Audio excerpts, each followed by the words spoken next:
Hello student, welcome to my channel genius study. हमने अपनी पिछली वीडियो में यूनिट 3 का तारो रिवॉर्ड लेसन रीड किया था, उसका वर्ड टू वर्ड एक्सप्लेन आपको किया था। अब आज हम उसके बैक एक्सरसाइज, उसके क्वेश्चन आंसर के बारे में आपको फुल एक्सप्लेनेशन देंगे।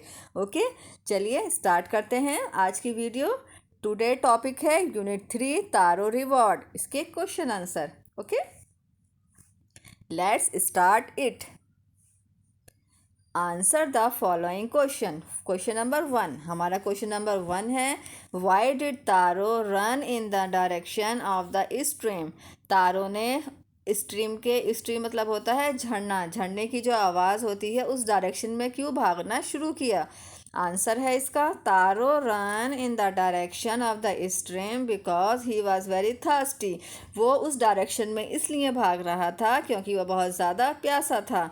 He had never seen a rushing stream or heard the sound of falling water in that part of the forest. उसने कभी भी यहाँ पर कोई बहते हुए झरने की या इसी तरह का कोई पानी गिरने की आवाज़ कभी नहीं सुनी थी। इस पार्ट में, जंगल के इस हिस्से में उसने ना कभी किसी झरने की बहने की आवाज़ या पानी के गिरने की एक आवाज़ होती है ना, साउंड, जैसे ऊपर से कहीं से पानी गिर रहा हो, ऐसी कोई आवाज़ उसने कभी नहीं सुनी थी। इसलिए वह उस डायरेक्शन में भाग रहा था और वो बहुत ज़्यादा प्यासा भी था इसलिए। ओके, ये हमारा आंसर 1। क्वेश्चन नंबर 2 है, how did Taro's father show his happiness after drinking sake. Taro के फादर ने किस तरह अपनी खुशी को शो किया, जाहिर किया, जब उन्होंने उस सेक को पिया, उस जैपनीज़ जूस को पिया। तारो father was so delighted with the shake that when he swallowed a sip of the liquid। तारो के फादर बहुत ज़्यादा खुश हो गए जब उन्होंने उस शेक को, उस जूस को पिया। when he swallowed a sip of the liquid, जब उन्होंने सिर्फ उसको एक सिप ही लिया, मतलब एक घूंट ही पिया। he stopped shivering, और उन्होंने कांपना बंद कर दिया। जो वो ठंड ज़्यादा लगने की वजह से कांप रहे थे वो उनका स्टॉप हो चुका था।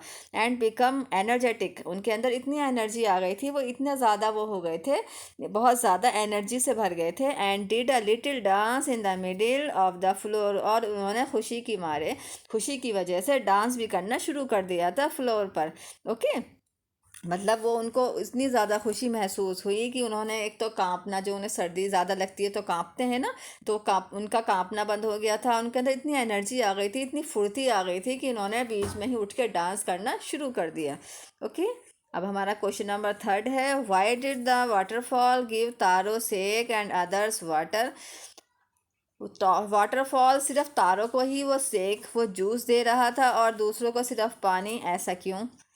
आंसर है इसका, the waterfall gave Taro sake and others water because Taro was a very thoughtful and dutiful son to his parents. वो ऐसा इसलिए हो रहा था, वाटरफॉल सिर्फ तारो को ही जूस और दूसरों को पानी इसलिए दे रहा था क्योंकि तारो जो था बहुत ज़्यादा ईमानदार और ड्यूटीफुल, मतलब अपने पेरेंट्स की हर बात को मानने वाला, उनका बहुत प्यारा और आज्ञाकारी जैसा बेटा है वो था। He use to serve his parents with dedication and sincerity. वो अपने पेरेंट्स की इतनी ज़्यादा डेडिकेशंस के साथ, सिंसियरिटी के साथ उनकी देखभाल करता था कि मतलब उन्होंने अगर कोई विश जाहिर करी है कि हमें ये चाहिए, तो वो उसके लिए दिन रात मेहनत कर रहा था। उसने और जल्दी सुबह उठना शुरू कर दिया था कि ताकि वो और ज़्यादा पैसे कमा सके, ताकि वो अपने फादर को, अपनी मदर को वो सेक पिला सके, जिससे उन्हें आराम मिलेगा, जिससे वो ठंड से बच पाएंगे। The sake from the waterfall was a reward for his goodness. जो सेक था, जो वाटरफॉल से निकल के आ रहा था, वो एक रिवॉर्ड था उसके लिए, उसकी गुडनेस का, उसकी अच्छाई का। On the other hand the people of his village got plain water because they were greedy. लेकिन दूसरी तरफ जो गांव के लोग थे, उनके लिए वो सिर्फ एक नॉर्मल वाटर था, कोल्ड वाटर, सिर्फ नॉर्मल पानी, क्योंकि वो बहुत ज़्यादा लालची थे। वो लालच में आकर वहाँ से मैजिक सेक को ले जाने के लिए आए थे, लेकिन वो मेहनती नहीं थे। लेकिन वाटरफॉल सिर्फ तारो को ही सेक दे रहा था और दूसरों सबको पानी दे रहा था, इसी वजह से, क्योंकि तारो जो था वो बहुत अच्छा बच्चा, बेटा था अपने पेरेंट्स का, जो उनकी एक विश पूरी करने के लिए दिन रात मेहनत कर रहा था। इसलिए ये उसका एक रिवॉर्ड था, उसकी अच्छाइयों का, उसकी अच्छाई का। ओके, हमारा क्वेश्चन नंबर 4 है, why did the villagers went to drown Taro. गांव के लोगों ने क्यों सोचा कि हमें तारों को इसी में डुबा देना चाहिए, मतलब इसी में फेंक देना चाहिए गुस्से में। When the villagers went to the waterfall with big pitchers and vessels to collect sake, जब गांव वाले इकट्ठे होकर वाटरफॉल के पास गए और अपने बड़े बड़े पिचर्स घड़े लेकर, वेसल्स मतलब जिसके अंदर पानी ज़्यादा से ज़्यादा वो कलेक्ट कर सकें, उस सेक को कलेक्ट कर सकें, दे simply got plain water from the waterfall, लेकिन उन्हें वहाँ जाकर मिला क्या? सिर्फ प्लेन वाटर, सिर्फ ठंडा पानी। They thought that taro had fooled and trick them, उन्होंने ये सोचा तारों ने हमें फूल बनाया है, हमें बेवकूफ़ बनाया है और हमारे साथ धोखा किया है। Hence they decided to punish him by drowning him in the same waterfall, और उन्होंने मिलकर ये डिसाइड किया हम उसे पनिश करेंगे, उसे सज़ा देंगे कि उसने हमें फूल बनाया, हमारे साथ ऐसा धोखा किया, इसलिए हम इसे इसी वाटरफॉल के अंदर इसे डुबो देंगे। ये उन लोगों ने सोचा। क्वेश्चन नंबर 5 है, why did the empire reward Taro, वहाँ के जो राजा ने उन्हें क्यों रिवॉर्ड दिया, तारो को क्यों रिवॉर्ड दिया? Taro was a very dutiful son to his parents and serve them with devotion, Taro जो था वो बहुत ज़्यादा ड्यूटीफुल सन, ड्यूटीफुल मतलब होता है अपने पेरेंट्स की हर बात को मानने वाला, वो अपने पेरेंट्स का ऐसा प्यारा बच्चा था और उन्हें वो चीज़ देना चाहता था जिन्हें उनकी ज़रूरत थी। The emperor rewarded him with 20 piece of gold for having been so good and kind to his parents, जो वहाँ के राजा थे उन्होंने उसे 20 पीस ऑफ गोल्ड के 20 पीस दिए। सिर्फ किस लिए दिए? इसलिए क्योंकि वो बहुत अच्छा था और अपने पेरेंट्स के लिए इतनी ज़्यादा परवाह करता था, उनसे वो इतना प्यार करता था बिना किसी उसके उन्हें कि मेरे पेरेंट्स को कोई तकलीफ़ नहीं होनी चाहिए, कोई परेशानी नहीं होनी चाहिए, वो दिन रात मेहनत करता था। He also name the fountain after Taro, उन्होंने उसके नाम पर एक फाउंटेन भी बनवाया जिसका नाम तारो रखा गया। Through this reward the emperor cleared Taro as a role model for all the children, उनका इस रिवॉर्ड के ज़रिए उन्होंने ये मैसेज दिया था, मैसेज उनका ये था, तारो जो है एक ऐसा रोल मॉडल बच्चा है, एक ऐसा मॉडल बच्चा है जो जैसा सब बच्चों को होना चाहिए, and wanted to encourage all of them to love honour and obey their parents, और वो उन्होंने बच्चों के अंदर इस चीज़ को एनकरेज किया कि उन्हें भी तारों जैसा बनना चाहिए, उन्हें भी इतना ही प्यार, इतना ही ऑनर मीन्स इज़्ज़त, और इतनी ही इज़्ज़त और इतना ओबे मतलब उनकी हर बात को फॉलो करने वाला, उनकी हर बात को मानने वाला, ओबे देयर ऑर्डर्स, जो भी वो ऑर्डर्स दें, जो भी वो बात तुमसे बताएं, उनको पूरा करने वाला होना चाहिए अपने पेरेंट्स की। मतलब उन्होंने ये सब देने के ज़रिए उनका मकसद ये था कि वो हर बच्चे को ये बताना चाहते थे कि उन्हें भी तारों जैसा ही बच्चा बनना चाहिए, मतलब तारों जैसा ही एक बेटा या मतलब तारों जैसा ही बनना चाहिए, और वो उन्हें भी इतना ही प्यार और इतनी ही इज्जत और इतना ही आदर अपने पेरेंट्स को देना चाहिए जैसा तारों ने दिया था। तारों के पेरेंट्स की विश थी कि उन्हें सेक पीना है, तो इसी विश को पूरा करने के लिए उसने दिन रात मेहनत करी और ज़्यादा मेहनत करी, तो उसे रिवॉर्ड में क्या मिला? उसे वो रिवॉर्ड में एक वाटरफॉल मिला जो उसी सेक का था जिसे उसके पेरेंट्स पीना चाहते थे। तो ओके, जब उसकी इतनी मेहनत की वजह से ही उसे ये गिफ्ट मिला था। तो इसी चीज़ को आगे बढ़ाने के लिए अपने यहाँ के बच्चों को तारों जैसा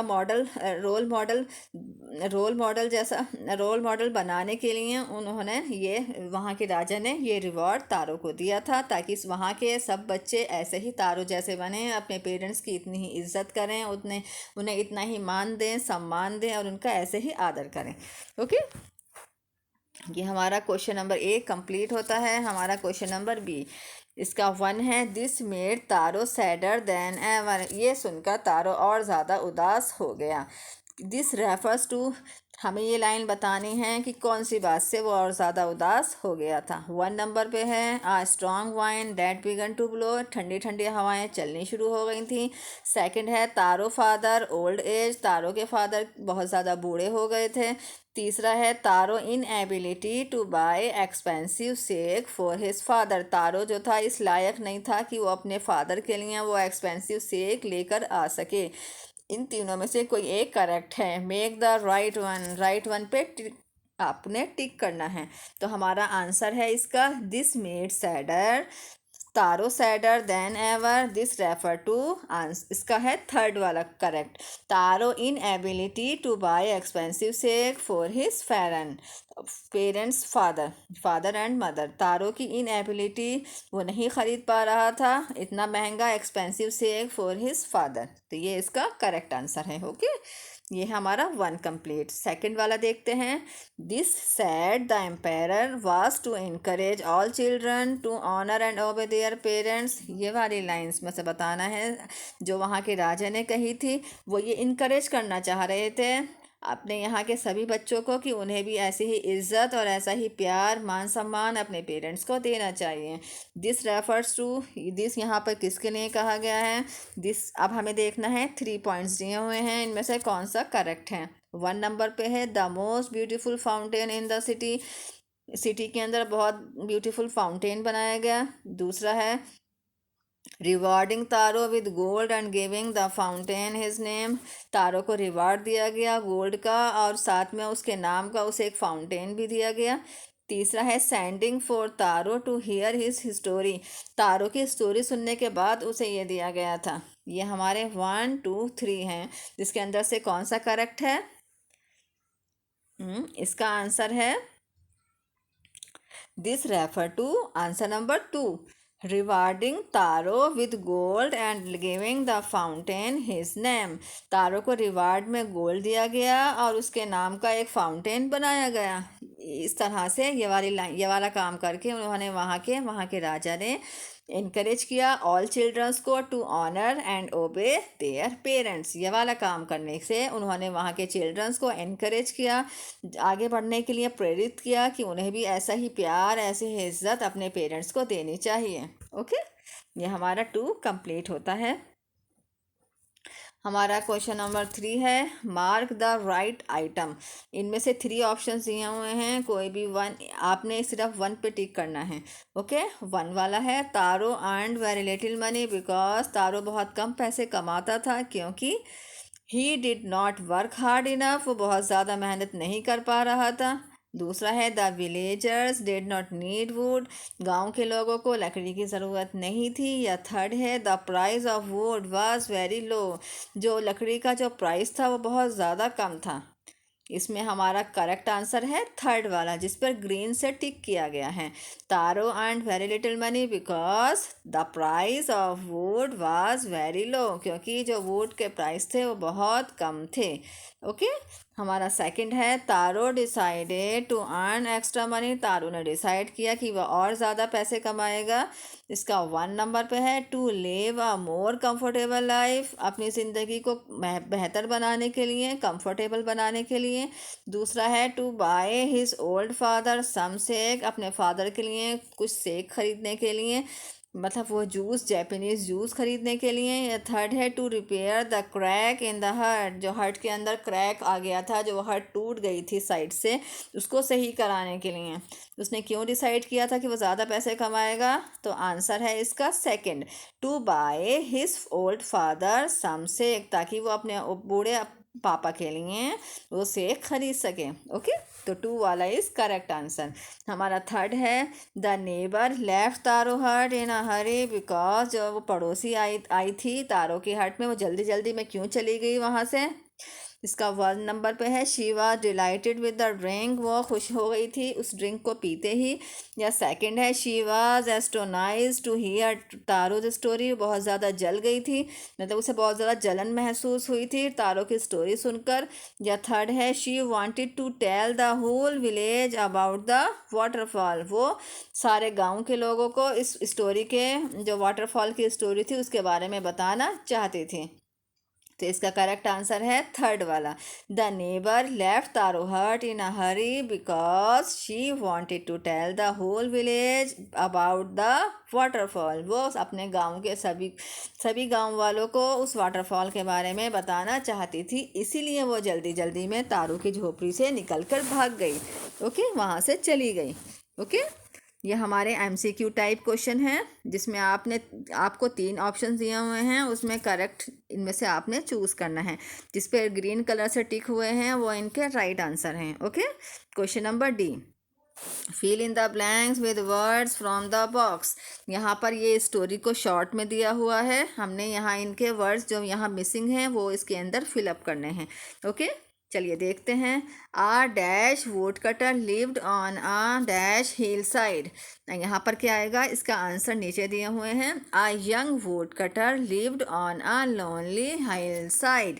एक यंग मतलब जवान, वुड कटर यहाँ पे यंग आएगा फर्स्ट वाले में। Young woodcutter lived on a hillside से पहले आएगा लोनली, अकेली पहाड़ी पर वो वही वुड कटर और अपने पेरेंट्स के साथ रहता था। नेक्स्ट है ही वाज अ डैश सन। वो कैसा सन था, यहाँ देखते हैं। ही वाज अ थॉटफुल सन।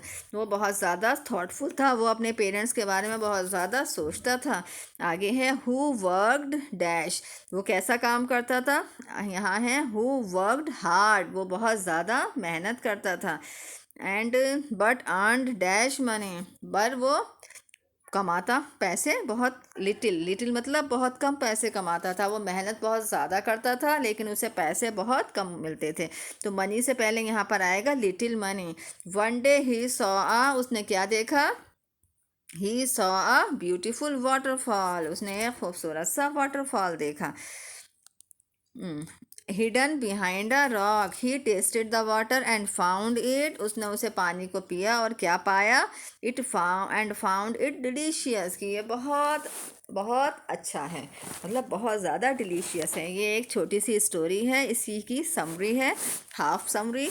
यहाँ पे जो वर्ड मिसिंग हैं आपको यहाँ नीचे आंसर में दिए हुए हैं, जिनके नीचे ग्रीन अंडरलाइन है। ये वाले वर्ड्स आपने यहाँ ऊपर फिलअप करने हैं। ओके, चलिए आगे बढ़ते हैं। हमारा question number 2, find this sentence in the story and fill in the blanks.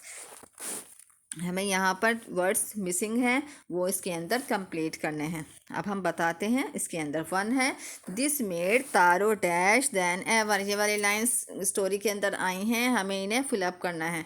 This made तारो, ये बात ने तारो को बहुत ज़्यादा क्या कर दिया था, सैडर। सैडर मीन्स बहुत ज़्यादा उदास हो गया था, वो और ज़्यादा उदास हो गया था। तो यहाँ पर आएगा सैडर। सैडर के नीचे ग्रीन कलर से अंडरलाइन हुई हुई है। ये जो अंडरलाइन है ग्रीन कलर की, ये वाला वर्ड आपने उस वहाँ पर फिलअप करना है। सेकंड है, he decided to work dash then before. उसने डिसाइड किया कि वह और ज़्यादा, पहले से भी ज़्यादा मेहनत करेगा। तो वर्क हार्डर, हार्ड की जगह यहाँ हार्डर वर्ड यूज़ किया गया है। हार्डर और ज़्यादा मेहनत करेगा, देन बिफोर पहले से भी ज़्यादा। हमारा थर्ड है, next morning Taro jumped out of bed earlier than usual. Next morning Taro जल्दी उठा और उस अपने बेड से पहले से भी जल्दी उठा। अर्लियर देन यूजुअल, जैसे वो उठता था उससे भी और पहले, अर्लियर। तो ओके, यहाँ पर आएगा अर्लियर। फोर्थ है, he began to chop even dash. उसने और ज़्यादा तेज़ी के साथ चॉप करना शुरू करा, मतलब लकड़ियों को काटना शुरू करा। इवन फास्टर मतलब तेज़ी से, और ज़्यादा तेज़ी से। तो यहाँ आएगा फोर्थ में फास्टर। फिफ्थ है, नेक्स्ट मॉर्निंग, अगली सुबह Taro started for work even earlier than the morning before. Taro ने स्टार्ट किया, started for work even earlier than the morning before. अगली सुबह उसने वर्क जो है, अगली सुबह उसने काम उससे भी पहले शुरू करा, जैसे उसने मॉर्निंग में करा था। तो यहाँ पर अर्लियर के नीचे ग्रीन अंडरलाइन है। जो यहाँ घास जो डिज़ाइनिंग बना है उसमें शायद शो कम हो रही है, तो यहाँ अर्लियर के नीचे ही आपने अंडरलाइन जो है ये वर्ड वहाँ लिखना है। तो ओके, ये हमारे 5 हैं। 2 के 5 ऑप्शन दिए हुए हैं, जिसके नीचे ग्रीन अंडरलाइन है। ये वाले वर्ड आपने वहाँ पर बुक में जहाँ पे फिलअप है ये वर्ड उसके अंदर लिखने हैं। ओके, आई होप आपको ये वीडियो अच्छी लगी होगी। अगर आपको ये वीडियो अच्छी लगी तो मुझे प्लीज़ कमेंट बॉक्स पे लिखकर ज़रूर बताएं। और आपको मेरी ये वीडियो पसंद आई हो तो प्लीज़ इसे लाइक करें, सब्सक्राइब करें एंड शेयर करें। And please do like, subscribe and share to genius study. Okay, अब हम फिर मिलेंगे हमारी अगली वर्कशीट में। तब तक के लिए bye bye and take care.